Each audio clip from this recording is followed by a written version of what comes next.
Hello दोस्तों, स्वागत है आप सभी का एक बार फिर से learn and get YouTube channel में। तो ये हम बात कर रहे थे अपनी लास्ट वीडियो के अंदर, हमने शुरुआत करा था यहाँ पर गजनविद एम्पायर के बारे में, जिसमें हम जो हमारी मीडिवियल हिस्ट्री है उसके अंदर हम देख रहे थे गजनविद एम्पायर के बारे में। नेक्स्ट जो यहाँ पर हम बात करते हैं अपनी मीडिवियल हिस्ट्री में, जो दूसरा एम्पायर जो ख़ास आता है वो है घुरिड्स एम्पायर, यानी कि गौरी सल्तनत। अब गौरी सल्तनत दूसरी ऐसी सल्तनत है, या फिर हम कहेंगे कि दूसरे ऐसे तुर्क लोग हैं जिन्होंने इंडिया पे आकर अटैक करा, या फिर हम ये कह सकते हैं, या अगर हम दूसरा पर्सपेक्टिव यहाँ पर देखें तो ये कह सकते हैं कि आगे उन्होंने इस्लाम को फैलाया। अब जैसे कि मैंने कई बार कहा है कि हिस्ट्री लिखने का पर्सपेक्टिव अलग अलग होता है इंसान का, और जो पढ़ने वाला इंसान होता है उसका भी अपना नज़रिया होता है यहाँ पर। अब कुछ लोग कहेंगे कि तलवार से कत्ल करने के लिए हिंदुओं को आ गए थे बाहर से मुसलमान, ये बात भी हो सकती है। अब कुछ लोग धार्मिक ना होकर हिस्ट्री को पढ़ते हैं और समझते हैं कि कौन सी कंडीशन से रहे कि तुर्कों को इंडिया में आना पड़ा आखिरकार। तो मैंने जब गजनविद एम्पायर बारे में बताया तो मैंने समझाया था उसके अंदर कि तुर्क थे ट्राइबल लोग, यानी कबीलाई लोग।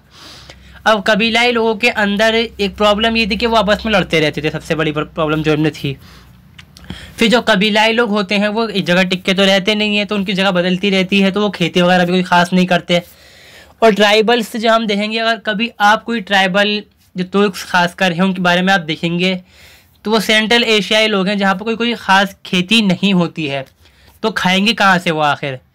तो क्या बचता है उनके, इन्हीं के जो व्यापार हो रहा है जो रूट्स हैं उन पे बैठ जाएं, बन जाए केले बना के बैठ जाएं वहाँ पे, उनसे कहें कि आप गुजरोगे तो हमें टैक्स देना पड़ेगा वरना हम आपके छीन लेंगे माल को। एक चीज़ तो ये है। तो कुछ हद तक यहाँ पर सिर्फ जो हम कह सकते हैं हल निकल सकता है यहाँ से, मगर दुनिया में आबादी बहुत सारी है, बहुत सारी ट्राइब्स हैं, और सब ट्राइब्स मिलकर एक साथ रूल नहीं करती। जब वो आपस में लड़ रही हैं तो वो एक साथ कैसे काम कर लेंगे। तो कुछ बचते हैं तो कुछ दूसरी जगह जाते हैं फिर वो यहाँ से, और इस तरह से यही चीज़ होती है।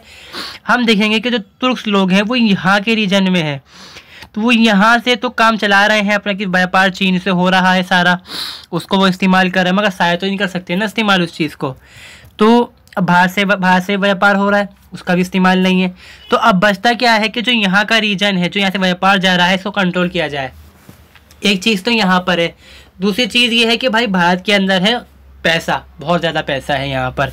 अब हम जैसे आज के टाइम में देख लें, अफ़गानिस्तान है, वहाँ कोई ख़ास खेती नहीं होती, अफ़ीम मुक्ति है जो कि वो स्मगल करते हैं। मगर उस ज़माने के बारे में बात करें तो अफ़ीम मुक्ति होगी तो भैया ये तो नहीं है कि वो बहुत सारी दुनिया के अंदर बिकती होगी कि उससे उनका काम चल जाए उससे। और आज ही वही हिसाब है कि कुछ लोग तो अमीर हैं वहाँ पे, कुछ लोग नहीं हैं। तो यहाँ पर क्या है कि जो अफ़गानिस्तान के अंदर हम ख़ासकर देखेंगे, जो सेंट्रल एशिया के अंदर जो लोग हैं, तो वो कहीं ना कहीं से उनको खाने का पीने का जो प्रॉब्लम रहती है उनके साथ रहती है, तो उसकी वजह से उनको इंडिया में आना, क्योंकि इंडिया में खाना पीना है। अब उनको यहाँ पर राज करना है, राज करने के लिए चाहिए पैसा, जो उनके पास है नहीं, तो वो क्या करेंगे, यहाँ पर आएंगे, पैसा इकट्ठा करेंगे, चले जाएंगे यहाँ से लेकर। अब चाहे वो किस तरह से भी कर सकते हैं, चाहे वो अपना एम्पायर स्टैब्लिश कर लें और टैक्स लगा के यहाँ से कमाएं वहाँ भेज दें, अब चाहे वो लूट के भेज सकते हैं यहाँ से। दोनों चीज़ें यहाँ पर खुली हैं, उनके पास ऑप्शन है। अब सारा जोर जो है वो है ताकत का। तो दूसरी ताकतवर सल्तनत निकल कर आती है तुर्कों की, जो अफगानिस्तान से होते हुए भारत में आती है, वो है गौर सल्तनत, यानी गौरी सल्तनत जो है, इसको हम घुरिड्स एम्पायर बोलते हैं इंग्लिश के अंदर। तो इसी बारे में हम बात करने वाले हैं इस वीडियो के अंदर। अगर पहली बार चैनल पर आए हैं तो आप चैनल को सब्सक्राइब कर सकते हैं। अगर आपको वीडियो अच्छी लगे, वीडियो को लाइक भी ज़रूर करें, दोस्तों के साथ भी शेयर करें, ताकि उनको भी इन्फॉर्मेशन अच्छी तरह से नॉलेज मिल सके। और आप अपने जो कमेंट्स में सजेशन हैं वो भी यहाँ पर दे सकते हैं। तो हम वीडियो को अब बढ़ते हैं आगे की तरफ। हम बात कर रहे हैं घुरिड डायनेस्टी या घुरिड एम्पायर के बारे में। तो यहाँ पर सबसे पहली बात क्या है कि Ghurids were Iranian Tajik Turks origin which rule from 10th century to 1215। They were centred in Ghor of present day central Afghanistan. Central Afghanistan का प्रोविंस है आज के टाइम में भी गौर, वहाँ के ये रहने वाले थे। अब क्या है कि अफ़गानिस्तान के अंदर आज भी वही हिसाब है, बहुत सारी ट्राइब्स हैं वहाँ पर, वो आज भी आपने आपको जैसे हम कह सकते हैं, तो आप देखते होंगे तालिबान है, अलकायदा है, ये अलग अलग ट्राइब्स हैं। तालिबान जो है वो पश्तूनी होते हैं, पठान जो होते हैं। अब फिर खान भी हैं, हज़ारा भी हैं वहाँ पर। तो अलग अलग ट्राइब्स हैं, उनमें आपस में लड़ाई है, वो आपस में आज भी लड़ते हैं हालांकि। तो वही चीज़ है कि ये गौर हैं, तो गौर जगह थी जहाँ से निकल के आते हैं, तो ये गौर ट्राइब्स कहलाती है। गजनवी जो गजनी से थे तो गजनी टाइप हो गई उनकी। और फिर देखेंगे खिलजी है, सूरी है, और जो दूसरे बहुत सारे जगह के देखने को मिलेंगे आपको। जो इंडिया में ख़ास तौर पर जो दिल्ली सल्तनत कायम होती है दिल्ली में, वो सारे के सारे तुर्क ही करते हैं ज़्यादातर उसमें, और सब कबीलाई लोग होते हैं। तो उन्हीं में से कबीला था, यहाँ पर ट्राइब्स थी, यहाँ पर ट्राइबल लोग थे। In the beginning they were tribal leader और लोकल चीफ। ठीक है, लोकल चीफ थे, यानी कि इसे हम कह सकते हैं कि वेसल्स थे। शुरुआत में यहाँ पे क्या होता है, जो ये गोरी होते हैं, जो गुरीट्स हैं, कि गौरी जो लोग हैं, ये होते हैं वेसल्स, यानी कि सामंत, अपने इलाके के राजा होते हैं छोटे मोटे। जैसे बादशाहत का बहुत बड़ा हम कहते हैं, जैसे साम्राज्य स्थापित होता है, साम्राज्य के अंदर कई छोटे छोटे राजा होते हैं। एक तो होता है सम्राट, उसके बाद फिर राजा महाराजा, छोटे छोटे जो राजा होते हैं अपने इलाके के, गवर्नर्स होते हैं। एक तरह से ये कह सकते हैं कि ये गवर्नर हुआ करते थे उस ज़माने के अंदर अपने इलाके के। शुरुआत में ये गवर्नर होते हैं गजनवियों के, जब गजनवी इन पर कंट्रोल कर लेते हैं, जब इनके इलाका जीत लेते हैं, फिर ये बनते हैं सेल्जुकों के, फिर इंडिपेंडेंट हो जाते हैं ये। फिर यहाँ से दोबारा शुरू होता है इनका, जो ख्वारिज़मी है इन पर कब्ज़ा कर लेते हैं, फिर ये उनके वेसल्स बन जाते हैं। और सेम चीज़ अगर हम पढ़ें एशियंट हिस्ट्री के अंदर, इंडिया में भी, सेंट्रल इंडिया के अंदर ख़ास तौर पर, या फिर जो राजस्थान का जो एरिया, जैसे मालवा का रीजन जो है हमारा, वहाँ पर सेम चीज़ हमें देखने को मिलती है। इस तरह का कुछ हिसाब रहता है वहाँ पर। कोई वेसल्स बनता है, जहाँ राजा कमज़ोर हुआ वो बादशाह बन के बैठ जाता है खुद ही, जहाँ वो कमज़ोर हुआ दूसरा जो उसका वेसल से उसका राजा बन के बैठ जाता है। ये चीज़ चलती रहती है यहाँ पर। तो गोडिस भी क्या आते हैं, शुरुआत में ट्राइबल लोग थे, लीडर थे, या फिर वेसल्स कह सकते हैं हम इनको। अमीर बांजी भी बोल सकते हैं एक। इनके बाद आते हैं अमीर सूरी। ठीक है, तो ये शुरुआती रूलर्स में थे। क्या है, first ruler of Ghor and centre of this medieval Ghorids ruler. सबसे पहले रूलर कौन है यहाँ पे, अमीर बंजी या बांजी जो इनका नाम है, और अमीर सूरी दूसरे। यहाँ पर ये दो होते हैं। इनके बाद ही आप देखेंगे कि जो गुरिट्स फैमिली ट्री है आपको देखने को मिलता है, मगर थे ये यहाँ पर अपने लोकल रूलर। ठीक है, this rules his rule was legitimate by Abbasid caliphate Harun Rashid but they were Buddhist. अब देखिए यहाँ पे क्या है कि हारून रशीद उस टाइम खलीफा है मुसलमानों के, और जो मुसलमान की जो हम कहते हैं खिलाफत है वो सिंध तक फैल चुकी है, मगर ये बुद्धिस्ट हैं। मतलब यहाँ पर ये क्या है कि धर्म अपनी जगह पे चल रहा है, जो चल रहा है वो चल रहा है। जो पॉलिटिकल कंट्रोल है उनके अंदर दूसरे लोग भी रह सकते हैं, हालांकि उनको खिराज है, जो दूसरे टैक्सेस हैं वो देने पड़ेंगे यहाँ पर। ठीक है, मगर यहाँ पे क्या होता है, 1009 के अंदर Mahmud of Ghazni sacked and conquered Ghor and started, क्या है, Ghor started pay tribute until 12th century and inhabited converted to Islam during this period. 1009 के अंदर महमूद गजनवी हमला करते हैं गौर पे, और कब्जा मतलब वहाँ पर उसको अपने कंट्रोल में ले लेते हैं, पॉलिटिकल कंट्रोल में।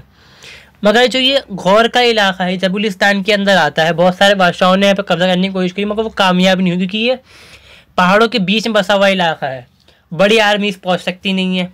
फिर पहाड़ी लोग हैं तो फुर्तीला खुद भी हैं, और दूसरा इन पर कोई कंट्रोल कर सकता नहीं आसानी से। यहाँ पे इन्होंने कंट्रोल तो कर लिया मोहम्मद गजनवी ने, मगर इन्होंने ट्रिब्यूट भी लिए इनसे, मतलब जो हम कहते हैं जो टैक्सेस हैं वो लेने शुरू कर दिए। बाद में ये मुसलमान बन जाते हैं। मुसलमान बनते हैं तो ये महमूद गजनवी की जो फ़ौज है, जो गजनवी एम्पायर की जो फ़ौज है उसके अंदर शामिल होते हैं, और जहाँ जहाँ पर लड़ाई चलती है, जिसे हम प्लंडरिंग कहते हैं, इंडियन हिस्ट्री के अंदर प्लंडरिंग पाया जाता है इसको सबसे तौर पे, फिर रेड पड़ते हैं कि भाई हमला करा, छीनने झपटी कर ली उन्होंने। और ऐसा हुआ भी, हम ये भी नहीं कह सकते कि बिल्कुल ऐसा नहीं हुआ, बाकी में ऐसा हुआ भी। हालांकि जो माल हम कहते हैं जो जीतने के बाद जो माल गनीमत मिलता था, जो जीत के माल मिल जाता है, वो जब डिवाइड किया जाता था तो ऐसे ही इन गौर को भी मिलता था, इनकी फ़ौजों को भी। इससे ये अमीर हुए और डेवलपमेंट होता है इनका। फिर आगे चल के हम ये कहेंगे कि थाली में खाने वाला ये छेद कर डालता है। इन्होंने ही जो गजनवी से कमज़ोर हुए वो, तो इन्होंने उनको रिप्लेस कर दिया। अब देखिए एक मैप दिखाता हूँ, मैं समझाता हूँ आपको मैं किस तरीके से। ये देखिए सल्जूक यहाँ पर डेवलप होंगे और गौरी यहाँ पर डेवलप होंगे इस रीजन के अंदर। सॉरी, थोड़ा सा इधर देखेंगे हम, इस तरह भी डेवलप होते हैं यहाँ पर। और जो गजनवीद हैं इनको दोनों रिप्लेस कर डालेंगे। अब जो सल्जूक हैं वो इनको अपने कंट्रोल में लेंगे एक वक्त के अंदर, तो ये वेसल्स बन जाएंगे उनके, फिर बाद में देने को मना कर डालेंगे इनको ट्रिब्यूट, फिर लड़ाई झगड़ा चलेगा इनका, फिर ये अपना आपको इंडिपेंडेंट अनाउंस करके अपना जो एम्पायर इस्टेब्लिश करके, देखो कहाँ तक, बंगाल में नूडिया और राजस्थान के यहाँ ठट्टा तक ये पहुँच जाएंगे, अपना एम्पायर से इस्टेब्लिश करेंगे ये। ठीक है, अब यहाँ पे क्या होता है इसके बाद कि मुसलमान बन गए यहाँ पर। इन 1149 1149 में the Ghaznavid ruler Bahram Shah of Ghazna poison a local Ghurid leader Qutbuddin Muhammad who had taken refuge in city of Ghazni after having a quarrel with his brother Saifuddin. In revenge Saif march toward Ghazni and defeat Bahram Shah. अब यहाँ पे क्या होता है, बहरम शाह उस ज़माने के अंदर रूलर होते हैं 1449 के अंदर, और वो गौर के एक लोकल लीडर को हम कह सकते हैं, या फिर जो लोकल जो रूलर है उसको मारने की कोशिश करते हैं, जिसका नाम होता है कुतुबुद्दीन मोहम्मद। ठीक है, अब जब वो कोशिश करते हैं इसका बदला कौन लेता है यहाँ पर, सैफुद्दीन सूरी। अब सूरी देखेंगे आप यहाँ पे सूरी निकल कर आ रहा है, हालांकि ये गौरी हैं लोग। ठीक है, और ये बहरम शाह को हरा डालेंगे, और बहरम शाह क्या करेगा, एक साल बाद सल्जूकों की हेल्प लेके इनको हराएगा और जो गजनी शहर है वापस से उस पर कब्जा कर लेगा यहाँ पर। ठीक है, और जो सूरी है सैफुद्दीन सूरी है उसको क्रूसीफाइड किया जाएगा कहाँ पर, पुलियत यक तक पर जगह है यहाँ पर अफगानिस्तान में, वहाँ पर इसको चाया जाएगा सूली के ऊपर। अब इसका बदला इसका भाई चाहेगा लेना, एक मर जाएगा वैसे अपना भी। फिर यहाँ पे जो उनका दूसरा भाई आता है उसका नाम है Alauddin Hussain. This is the real founder of Gauri सल्तनत। माना जाता है कि सबसे जो असल जो फाउंडर हैं वो यही हैं। ठीक है, क्योंकि इन्होंने ही मना करा कि हम ट्रिब्यूट नहीं देंगे, हम इंडिपेंडेंट हैं। तो ये क्या करता है यहाँ पर, नया नया राजा बनता है, कहाँ का, गौरी जो किंगडम था उसका। भाई का बदला लेने के लिए बहरम शाह को हराता है।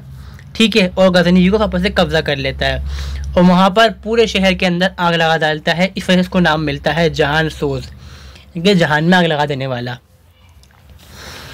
हालांकि फिर से जो गजनवीद होते हैं तो वहाँ से उसको छीन लेते हैं जगह को, किनकी हेल्प से, सल्जूक की हेल्प से। और जो ओघुज़ तुर्क्स होते हैं उनके हाथ भी ये हार जाते हैं। तो यहाँ पे क्या देखने को मिल रहा है कि तुर्क जो है वो कई अलग अलग ट्राइब्स हैं उनके अंदर भी।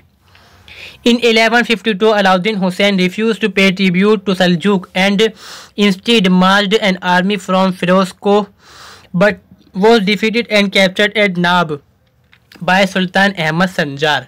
ये सुल्तान अहमद संजार कौन है, सेल्जुक एम्पायर के रूलर हैं यहाँ पर। यहाँ पे क्या होता है, अलाउद्दीन हुसैन जो रियल फाउंडर को माना जाता है गौरी सल्तनत का, उन्होंने कहा कि भाई मैं ट्रिब्यूट पे नहीं करूँगा, क्योंकि गजनवीद को तो ये हरा चुके हैं, ख़त्म कर दिया गजनवीद को, बिल्कुल सफ़ा कर दिया। इन्होंने मिलके इन्होंने भी, ओघुज़ जो तुर्क हैं उन्होंने भी, और जो गौर हैं उन्होंने भी। तो ये किसके बन गए वैसल सब यहाँ पर, सल्जूकों के। बाद में ये मना कर लेते, जो सल्जूक हैं उनको मना कर डालते हैं कि हम आपको पे नहीं करेंगे ट्रिब्यूट, मतलब जो कर है हम नहीं देंगे आपको। तो और साथ में इतना जोश आ जाता है कि ये हमला करने निकल जाते हैं उनके ऊपर। फिर उसको, इनका जो रीजन है जहाँ को शुरुआत के अंदर इसको ये अपनी जो राजधानी है उसके तौर पे इस्तेमाल करते हैं, ये रहा फिर उसको। ठीक है, मगर यहाँ पर ये हार जाएंगे और इनको कैद किया जाएगा कुछ टाइम के लिए, ये कैद में रहेंगे 2-3 साल के लिए लगभग। ठीक है, meanwhile a rival of Alauddin Hussain named Hussain ibn Nasiruddin Muhammad al Madani had seized Firozkoh. इसी टाइम क्या होता है कि जब ये हट गए 2 साल तक जेल के अंदर हैं, कैद में पड़े हुए हैं, तो इनका जो राइवल जो दुश्मन होता है, इसका नाम है, बहुत लंबा नाम है, मोहम्मद अल मदनी बोलेंगे हम इनको, ये कब्जा करता है इनके शहर पे, फिरोज़को पे। जब ये छूटते हैं तो उसको हरा के मार डालते हैं और शहर का पल ले लेते हैं अपने पास से। बाद में जो ज़िंदगी गुजरती है वो गुजरती है अपना एक्सपेंशन करने के अंदर। जो रीजन बच रहा है इस साइड का, जो ईस्ट का रीजन बच रहा है, जो इंडिया से लगता हुआ रीजन है साउथ का, उसको ये एक्सपेंड करेंगे अपने, जिसमें हम देखेंगे। और जो ऊपर का हिस्सा है उसको भी एक्सपेंड करते हैं, जैसे कि गर्चिस्तान, तुर्किस्तान, तुखारिस्तान एंड बामियान। बामियान ये रहा यहाँ पर, तुर्किस्तानी सारा जो रीजन है इस पर ही बढ़ाएंगे। और यहाँ पर जो है वो सल्जूक हैं इस साइड में, ठीक है। और यहाँ पे जो होंगे वो ख्वारिज़मी हैं। इस तरह के शायद तुर्क जो ट्राइब्स हैं अपने अपने एम्पायर बना के बैठे हुए हैं छोटे छोटे, और कुछ में जो ताकतवर हैं वो सल्जूक हैं सबसे ज़्यादा उस टाइम के अंदर। Alauddin died in 1161 and he was succeed by his son Saifuddin Mohammad. But ये क्या होता है, अलाउद्दीन मर जाते हैं। अलाउद्दीन हुसैन 1661 के अंदर इनका बेटा बनता है बादशाह, सुल्तान बनता है मतलब, क्योंकि इंडिपेंडेंट ये हो चुके हैं यहाँ पर अपना अब। और इस बीच क्या होता है कि इनका बेटा भी मर जाता है किसी जंग के अंदर ही, ठीक है। फिर इनका जो बाद में जो भाई होता है, इनका जो कज़न होता है इनका, इसका नाम होता है गयासुद्दीन मोहम्मद। ये मोहम्मद शाम फर्स्ट के बेटे होते हैं। इनके बाद ये बनता है यहाँ का गौरकर बादशाह सुल्तान, ठीक है। हालांकि ये टाइटल एक्सेप्ट नहीं लेते, इस्तेमाल नहीं करते। ये बहाउद्दीन शाम फर्स्ट का बेटा बनता है ये, ठीक है। अब इनमें क्या होता है, दो भाई होते हैं ये, एक बड़ा भाई छोटा भाई। जैसे महमूद गजनवी साथ में था, उनका भाई बड़ा वाला भाई जो इस्माइल है बन के बैठ जाता है बादशाह। और जो महमूद गजनवी बन जाते हैं सेना कमांडर, तो कहते हैं कि भाई डिवाइड कर लो अपना अपना पावर को, कि आपकी पावर ये रहेगी मेरी पावर ये रहेगी, और हम दोनों उसी पावर के अंदर दखलंदाजी नहीं करेंगे। इसी में भी यहाँ पर इस चीज़ को सबक सीखते हुए गयासुद्दीन पावर को बांटते हैं, भाई को बना डालते हैं सेना कमांडर, जो कि इंडिया साउथ एशिया जो हम कहेंगे जो इंडिया है ख़ासतौर पे साउथ एशिया जो रीजन है इंडिया का, उसके आसपास की नहीं बन जाते हैं मुइज़ुद्दीन गौरी, यानी कि मोहम्मद गौरी बन जाते हैं वहाँ के हेड, जो गजनी से अपनी राजधानी का इस्तेमाल करते हुए इंडिया पे पेशावर लाहौर से होते दिल्ली तक पहुँच जाते हैं। और उस साइड हम देखेंगे जो सेंट्रल एशिया रीजन जहाँ सल्जूक और ख्वारिज़मी हैं, उनको कहते हैं गयासुद्दीन के मैं निपटूंगा इनसे। दो रीजन उन्होंने बांट लिए अपने आपस के अंदर कि ये रीजन हमारे रहेंगे। Right after Ghiyasuddin accession he with his aid of his loyal brother Muizuddin Muhammad later known as Muhammad Ghori killed a new rival गुरिर चीफ नेम अबुल अब्बास। यहाँ क्या होता है कि भाई गयासुद्दीन बनते हैं तो उनका राइवल खड़ा होता है अबुल अब्बास, उसको मार डालता है मुइज़ुद्दीन जो मोहम्मद गौरी है, ठीक है। और फ़खरुद्दीन मसूद इनका चाचा होता है, वो कहता है कि मैं बनूंगा, मेरा भाई मैं बनना चाहिए, यहाँ पर उसको मार के ख़त्म कर डालते हैं क्योंकि ये हेल्प लेता है सल्जुकों की, ठीक है।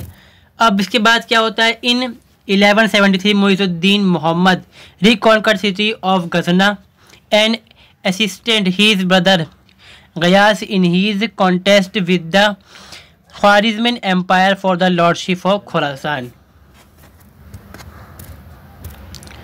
अब यहाँ पे क्या होता है कि मुइज़ुद्दीन यानी कि मोहम्मद गौरी 1173 के अंदर दोबारा से कब्जा करता है किस पे, गजनी पे, जिस पे ये पहला कब्जा कर चुके होते हैं, जिसमें जो अपना वो बहरम शाह है उसको हटा चुके होते हैं, उनका सल्जूक दोबारा से कब्जा कर लेते हैं उस पर। अब इनको रिप्लेस कर देते हैं ये। फिर भाई का जो ये है सपोर्ट करता है अपने भाई के, जो खारिज में से जो स्ट्रगल चल रही होती है लॉर्डशिप के लिए, मतलब खुरासान पे कौन बादशाह बनेगा, खुरासान जो है वो ये रीजन है कि कौन यहाँ का मालिक बनेगा, उसकी जंग चल रही होती है। जैसे ख्वारिज़मी हैं, इधर सल्जूक हैं और इधर ये गोइट्स हैं, ठीक है। After the death of his brother Ghiyasuddin 13 March 1203 Muizzuddin became the successor of his empire and ruled until his assassination in 1106 near Jhelum by Ismailis, whom he persecuted during his life. भाई की मौत होती है, जो गयासुद्दीन है वो मर जाते हैं 13 मार्च 1203 में। और फिर यहाँ पर इनकी डेथ कब होती है, जो मोहम्मद गौरी हैं 1206 में इनको कत्ल कर दिया जाता है। कौन मारता है इनको, इस्माइली शिया मार डालते हैं, क्योंकि इनको दबाते हैं ये जो मोहम्मद गौरी हैं। और ये अफगानिस्तान के अंदर आम बात है, आज के टाइम में भी वहाँ पर चलता रहता है ऐसा स्ट्रगल शिया सुन्नी का। अब बात करते हैं हम मुइज़ुद्दीन गौरी यानी शहाबुद्दीन मोहम्मद गौरी। इन 1173 Shahabuddin Muhammad, also known as Muizzuddin bin Sam, particularly known as Muhammad Ghauri, ascended the throne at Ghazni while his elder brother ruled at Ghor. Mohammad Ghori बैठेंगे यहाँ पर गजनी में, और जो इनका भाई है एल्डर ब्रदर जिसका नाम है गयासुद्दीन, वो है गौर में। तो ये अपना रीजन बांटेंगे आधा आधा कि भाई इस तरफ तुम बढ़ाओ, इस तरफ मैं बढ़ाऊँगा। He is considered one of the greatest ruler of the Ghuriid dynasty and laid the foundation of Muslim rule in the India as well as in South Asia। इनको ताकतवर बना जाता है, बड़ा ताकतवर आ जाते हैं उस ज़माने के अपने ये। इन्होंने हिंदुस्तान के अंदर, भारत के अंदर मुस्लिम रूल को इस्टेब्लिश भी करा। अब जिसकी हम देखेंगे कि आलोचना की जाती है आज के टाइम में कि तलवार के ज़ोर पर आए थे, तो ये चीज़ एक रहती है। हालांकि हमेशा ज़रूरी नहीं है कि ऐसा हुआ हो, इससे पहले मुसलमान इंडिया में आ चुके थे। In 1175 Shahabuddin Gauri first invasion were on the Muslim state. देखिए मुस्लिम स्टेट पे खुद हमला कर रहा है क्योंकि इनके ये खिलाफ हो रहे हैं यहाँ पर। ये सिर्फ पावर क्या है, सिर्फ यहाँ जो मेन चीज़ है वो पावर की है और एक्सपेंशन की बात है, क्योंकि ये एक्सपेंशनिस्ट है। मुल्तान के जो बादशाह हैं उसको ये हराकर मुल्तान पर कब्जा करता है, और जो उच्च है, जो भारत का गुजरात लगता है, उसके साथ जो पड़ोस में पाकिस्तान का जो एरिया होता है उसको उच्च कहा जाता है। तो वहाँ के जो किले होते हैं उन पर ये कब्ज़ा कर लेते हैं। कब? जो पहला जो उनका बैटल शुरुआत होता है, फर्स्ट इन्वेंजन होता है 1175 के अंदर। इसके बाद होती है बैटल ऑफ कायंद्रा, कि यांद्रा बोलते हैं, बहुत अलग नाम है इसके, ठीक है। तो ये होती है कब? 1178 के अंदर, बिटवीन यहाँ पर मोहम्मद गौरी एंड राजपूत, ठीक है। राजपूतों के बीच होती है जंग और यहाँ पर मोहम्मद गौरी उनके अगेंस्ट होते हैं। मगर राजपूत अकेले नहीं होते हैं, राजपूतों में ये जो मोहम्मद गौरी हैं, अभी मैंने मैप पीछे कर दिया, मैं एक मिनट रुकिए, मैं मैप लिखाता हूँ आपको। तो ये मैंने मैप खोल लिया है यहाँ पर। अब यहाँ पे मोइजुद्दीन सोचता क्या है कि भाई मैं चलता हूँ यहाँ से होता हुआ और इस साइड से घुसूँगा, ये जो साइड का रीजन है ना, यहाँ से घुसूँगा अंदर। ये है राजपूताना कि मैं यहाँ से जाऊँगा, फिर दिल्ली से होता हुआ निकल जाऊँगा, पूरा कब्जा कर लूँगा इस तरह से, जो भी उसका मंशा रहेगी बाकी अपनी। तो यहाँ पर क्या होता है कि राजपूताना में जब वो हमला करता है तो यहाँ पे होते हैं चालुक्य और सोलंकी, गुजरात के चालुक्य, और फिर उनके होते हैं सब्सिडरीज यानी कि वेसल्स, जो उनके सामंत होते हैं, जिसमें हम देखेंगे कि कई सारे होते हैं, ठीक है। और उस ज़माने के अंदर कहा जाता है, जो हिस्टोरियंस है वो अपने अपने अलग अलग व्यूज़ है हिस्टोरियंस के। कुछ कहते हैं कि भीम सेकंड चालुक्य का जो सोलंकी का था वो राजा था उस ज़माने के अंदर, कुछ कहते हैं मुल्क राज था सेकंड राजा। हालांकि जो भी रहा हो, थे गुजरात के सोलंकी उस ज़माने के अंदर वहाँ के राजा उस टाइम में। और उनके अपने सब्सिडरीज जो होते हैं यहाँ पर हम देखेंगे, जैसे कि क्या क्या है, Chahamana of Nadol, Chahamana of Jalor and Paramara of Chandravati. तो ये मिलके सब क्या करते हैं, महमूद गजनवी के ख़िलाफ़ खड़े होते हैं, ठीक है। पृथ्वीराज चौहान इसके अंदर ख़ास होता है, मगर जो लीड कर रहा होता है वो भीम सेकंड या फिर मूलराज सेकंड होता है यहाँ पर। और फिर ये इनको फंसाकर जो हम कह सकते हैं जो गौरी है वहाँ पर हार जाता है और मरते मरते बचता है, और खिलजी ट्राइब का कोई हॉर्समैन जो घोड़सवार होता है वो उसको लेकर वापस गजनवी पहुँच जाता है, और यहाँ पर ये बहुत बुरी तरह से जो गौरी है वो हार जाता है।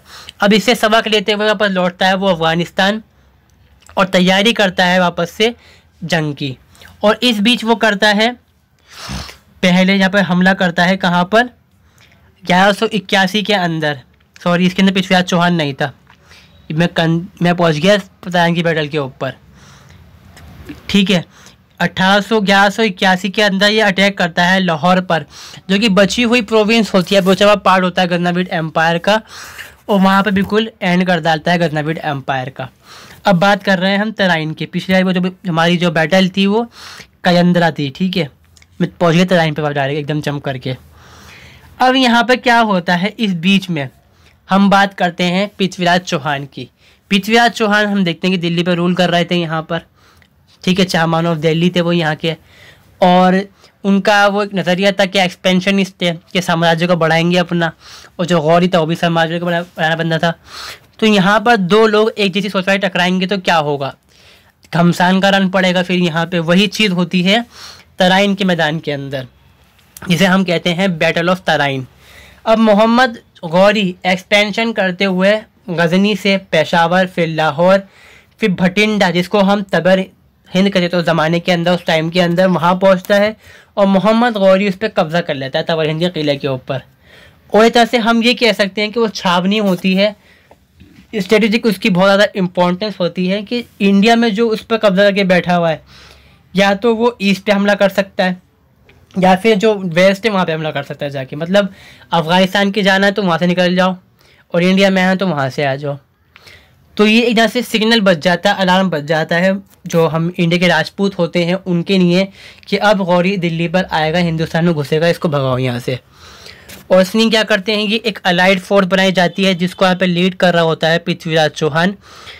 पृथ्वीराज चौहान के साथ बहुत सारे यहाँ पे राजपूत राजा होते हैं, सब मिल के जाते हैं और जो मोहम्मद गौरी है उसको ये हरा डालते हैं बहुत बुरी तरह, और यहाँ से बच के ये निकल के वापस फिर अब गजनी भाग जाता है।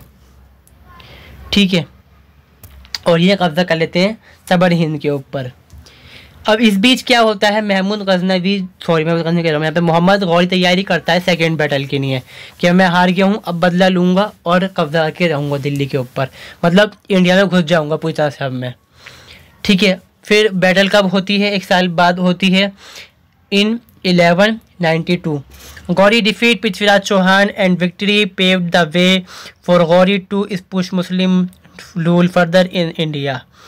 अब यहाँ पे क्या होता है कि 1192 के अंदर पृथ्वीराज चौहान को हरा डालता है गौरी इस बार। वजह क्या होती है, बहुत सारी वजह हैं। पृथ्वीराज चौहान एक्सपेंशनिस्ट थे, तो उनका नज़रिया था कि मैं सोलंकी के ऊपर कब्जा कर लूँ। जो दूसरे नाडौल के हैं, चाहे कहीं के भी हों, वो बंगाल में भी चाहते थे कब्जा करना, तो उन्होंने अपने जो राजपूत साथी थे उनको दुश्मन बना लिया था अपना। ठीक है, फिर यहाँ पे क्या होता है, जो राजा जयचंद होता है उसकी बेटी को भगा के लिए आते हैं, ये शादी कर लेते, बीवी बना लेते हैं उसको अपनी, तो उनके खिलाफ होता है। तो वो जो दूसरे राजपूत हैं उनको रोकता है कि साथ मत देना इसका, पृथ्वीराज चौहान का, और फिर ये अकेला पृथ्वीराज चौहान होता है, तो इस वजह से यहाँ पर ये हार जाता है। और कहा जाता है, हिस्टोरियंस मानते हैं बहुत सारे, कि 3 लाख की फ़ौज पृथ्वीराज चौहान की थी और 1.5 लाख की भी यहाँ पे फ़ौज थी मोहम्मद गौरी की। अब जो आज के मॉडर्न हिस्टोरियंस हैं 50-60 हज़ार के आसपास मानते हैं कि 50,000 फ़ौज थी पृथ्वीराज चौहान की, और उससे कम 25 या 30 के आसपास थी मोहम्मद गौरी की। अलग अलग पर्सपेक्टिव है यहाँ पर। मगर यहाँ पर क्या होता है कि ये एक तरह से बिल्कुल दरवाज़ा खुल जाता है इंडिया में मुस्लिम रूलर्स के आने का, कि मुस्लिम रूल अब इंडिया में इस्टेब्लिश होगा यहाँ पर। ठीक है, after death of Ghiyasuddin he establish the rule of Ghori dynasty in Afghanistan. भाई की मौत भी हो जाती है फिर यहाँ पर। ठीक है, बताया मैंने पीछे आपको। उसमें क्या होता है, फिर इसके बाद जो यहाँ पर मोइजुद्दीन मोहम्मद है, ये बन जाता है अफगानिस्तान का अकेला राजा। ठीक है, जो गौरी सल्तनत है वो दिल्ली तक फैल चुकी होती है उस टाइम, उसके बाद में भी एक्सपेंशन उसका होता रहता है यहाँ पर। अब देखिए एक्सपेंशन किस तरह से किया गया, यहाँ पे मैंने इसका एक मैप लिखा है मैंने भी। अब देखिए यहाँ पर इनके जो ऊपर हैं, हम देखें यहाँ पर है ख्वारिज़्म। ठीक है, और दूसरी तरफ यहाँ पर कारा खैतान, जिनसे ये हार जाते हैं। ठीक है, इससे पहले। ठीक है यहाँ पर ये कारा खैतान से भी हारेगा कौन, मोहम्मद गौरी। अब इसमें यहाँ पे देखिए आप, जो ये रीजन आप देख रहे हैं, पेन का इस्तेमाल, देखिए ये जो रीजन है ये वो रीजन है जिसको कंट्रोल करा था मोहम्मद गौरी ने, एक्सपेंशन करा था। ठीक है, ठीक है, और यहाँ का भी रीजन इनके कंट्रोल में आता है, और ये हैं सल्जूक, और फिर यहाँ से होते होते सल्जूक इनको ख़त्म कर देंगे बिल्कुल। अब मैं समझाता हूँ मैप को ज़रिए से आपको। और अब यहाँ पर क्या हुआ कि जब सेकेंड बैटल तराइन हो गई, अब कुछ भी कह लीजिए, बहुत से हिस्टोरियन का नज़रिया अलग अलग है। कुछ कहते हैं माल उठ के ले गया, कुछ कहते हैं कि दिल्ली पे कब्जा करके चला गया, मुसलमान आ गए हिंदुस्तान में। अब यहाँ पर हुआ फ़िलहाल यही कि मुसलमान इंडिया में आ चुके थे, और जो माल उन्होंने जीता था वो अफ़गानिस्तान पर ले गए थे लौट के वापस। अब इन्होंने टैक्स बहुत कहते हैं कि हिस्टोरियंस मानते हैं कुछ कि उन्होंने बहुत ज़्यादा टैक्सेस लगाए, जिससे ये अनपॉपुलर हुए। और दूसरी चीज़ थी यहाँ पर ये कि वहाँ पर तो कुछ था ही नहीं ऐसा आमदनी का जरिया, तो पैसे की नहीं करें क्या, पैसे के लिए इंडिया आना पड़ेगा। और ऊपर थे इनके खानेट करा खैतान जो थे, ये पावरफुल तुर्क थे, और फिर इधर थे ख्वारिज़्म जो कि दूसरे पावरफुल तुर्क थे, और इधर हैं यहाँ पर सल्जूक। तो बढ़े कहाँ पर, तो बढ़ेंगे ये यहाँ पर। ठीक है, इस तरफ देखिए लैंड कैप्चर्ड आफ्टर 1193। ठीक है, जब यहाँ पर जो ये मोहम्मद गौरी हैं इनकी डेथ हो जाएगी, जिनके ग़ुलाम हैं तो बढ़ाएंगे, तो रहेगी वो गौरी डायनेस्टी फिर भी। ठीक है, फिर यहाँ पर क्या होता है कि जब दूसरा जो रीज़न बताया जाता है कि भाई इंडिया में क्यों आया, वो ख्वारिज़मियों ने इनसे टक्कर दी उनको, और इसी बीच उनकी बैटल होती है यहाँ पर, बैटल ऑफ अंधखुंद, अंधखुंद बोलते हैं जिसको यहाँ पर, ठीक है, कारा खैतान के साथ होती है। ख्वारिज़्म जो है उनसे लड़ाई चल रही है, जो ये ख्वारिज़मी हैं इनसे ही लड़ रहा है, और कारा खैतान ने इनके साथ मिला लिया हाथ। अब फंस गया कौन यहाँ पे, जो गौरी हैं ये फंस गए अकेले। तो इनके साथ क्या हुआ कि ये हार गए, दो एक तरफ हैं और ये एक तरफ हैं, तो ये यहाँ से हार जाते हैं, और जो ये रीजन है काफ़ी ये लॉस्ट हो जाता है इनका यहाँ से बिल्कुल, ठीक है। फिर इनको आखिरकार हम कहें तो इंडिया की तरफ आना पड़ता है यहाँ पर। और इसी बीच क्या होता है कि जब यहाँ पर लड़ाई चल रही होती है इनकी, जब ये हार जाते हैं तो हम क्या देखते हैं, जब बादशाह हारता है तो जो उसके वेसल्स होते हैं या जो लोग होते हैं जिन्होंने कब्जा कर रखा होता है वो बगावत कर डालते हैं। ये ऑक्सेस के रिवर रीजन के अंदर जो ये ऊपर का जो रीजन है, यहाँ का जो रीजन है यहाँ का, ठीक है, यहाँ के लोग कर डालते हैं बगावत इस तरफ के, ठीक है। अब ये जाता है कुचलने के लिए, सोचता है कि मैं जाऊँ कुचलने के लिए इसको बगावत को, मगर इसी बीच पर यहाँ पे बगावत जाती है यहाँ पर पंजाब के रीजन में, लाहौर के बाद के जो रीजन लगता है, ठीक है। खोकर जो हिंदू लोग होते हैं वो बगावत कर डालते हैं और ये उसको कुचल डालता है बिल्कुल बढ़िया करके मोहम्मद गौरी। मगर यहाँ पे साथ में क्या दुर्दशा ये होती है, जब ये लौटता है वापस तो ये असर की नमाज़ पढ़ने की नहीं है, नमाज़ पढ़ रहा होता है उस टाइम, ठीक है। इसी बीच यहाँ पर जो शिया इस्माइली होते हैं, जो इस्माइली शिया होते हैं, उनको ये अपनी ज़बान कहते हैं कि लाइफ टाइम के अंदर उन्होंने दबाया बहुत ज़्यादा होता है, और ऐसा चलता है अफ़गानिस्तान के अंदर। वहाँ का भी आप देखोगे तो नॉर्मल सी बात है कि जो मुस्लिम में जो सुन्नी है वो दबाते हैं शियाओं को वहाँ पे, क्योंकि शिया जो है माइनॉरिटीज़ में है वहाँ पर। हज़ारा भी जो शियाज होते हैं उनको दबाया गया है बहुत टाइम, लंबे टाइम तक। तो यही चीज़ आज भी होती है, बाद में उस टाइम भी चलती थी वहाँ पर। तो उन्हीं में से कुछ लोग मिलकर इनका असैसिनेशन कर डालते हैं, कत्ल कर डालते हैं इनका वहाँ पर मर्डर करके। कब होता है यहाँ पर, ये 15 मार्च 1206 में, और ख़त्म कहानी इनकी। और यहाँ पे क्या होता है, इनके कोई बच्चा होता नहीं है, और जो तुर्क लोग करते थे अक्सर वो ये हिसाब था कि भाई बादशाह मर गया तो जो उसके बाद उसका ग़ुलाम होगा वो बादशाह बन जाएगा, जो कैपेबल होगा उसके अंदर। जैसे दूसरे का पता है कि कमांडर जो ताकतवर होगा बन जाएगा राजा, और इनमें क्या था, जो ग़ुलाम ताकतवर होगा वो बन जाएगा राजा। अब यहाँ पे कई सारे उनके ग़ुलाम होते हैं, अलग अलग रीजन्स के होते हैं। तो दिल्ली का जो रीजन का जो उनका ग़ुलाम होता है, जो कि नाम होता है कुतुबुद्दीन ऐबक। होता क्या है, जब ये दिल्ली पे कब्ज़ा करते हैं, आगे कंट्रोल करते हैं, अपना राज को इस्टेब्लिश करते हैं, तो रहते नहीं हैं यहाँ पर, तो ये यहाँ पर अपॉइंट कर डालते हैं कुतुबुद्दीन ऐबक को, अपने ग़ुलाम को। वो कंट्रोल करते हैं इस रीजन को। जब इनकी डेथ हो जाती है तो ये रीजन उनको ही मिल जाता है। 1206 के अंदर कुतुबुद्दीन ऐबक बन जाते हैं दिल्ली के सुल्तान। अब आप यहाँ देखेंगे जो टाइटल था अमीर का वो ख़त्म हो जाता है, यहाँ से टाइटल शुरू होता है अब सुल्तान का, क्योंकि जो अब्बासीड हैं वो कोलैप्स जा चुके होते हैं यहाँ पर। मतलब उनकी जो पावर है वो बिल्कुल ही ख़त्म हो चुकी होती है, कि सेल्जुक भी ख़त्म कर चुके होते हैं उनका रीजन को छीन कर, तो वो कमज़ोर हो जाते हैं यहाँ पर। और 1210 के अंदर नासिरुद्दीन का बादशाह बनते हैं मुल्तान के राजा, और ताजुद्दीन यिल्दोज़ बनते हैं गजनी के राजा। बंगाल का जब बचता है रीजन, और जो दूसरे उनके ग़ुलाम होते हैं वो बन जाते हैं, और जो गुजरात वहाँ का रीजन जो होता है वो इस तरह से उनके ग़ुलामों के बीच में बढ़ जाता है। अब जो हम नेक्स्ट पढ़ते हैं इसके बाद अपनी मिडीवल हिस्ट्री के अंदर वो पढ़ते हैं हम यहाँ पर ममलूक डायनेस्टी के बारे में, जिसको इस्टेब्लिश करते हैं कुतुबुद्दीन ऐबक। देन इनके तमाद जो हैं इल्तुतमिश बनते हैं राजा। उसके बारे में हम पढ़ेंगे अपनी नेक्स्ट वीडियो में। अगर ये वीडियो आपको ज़रा सी भी अच्छी लगी तो ज़रूर लाइक करिएगा वीडियो को, दोस्तों के साथ भी शेयर करें आप इस वीडियो को, और अपने कमेंट्स सजेशन बॉक्स में देना ज़रूर ना भूलें बिल्कुल भी। Thanks for watching this video, have a nice day. मिलते हैं हम नेक्स्ट वीडियो में।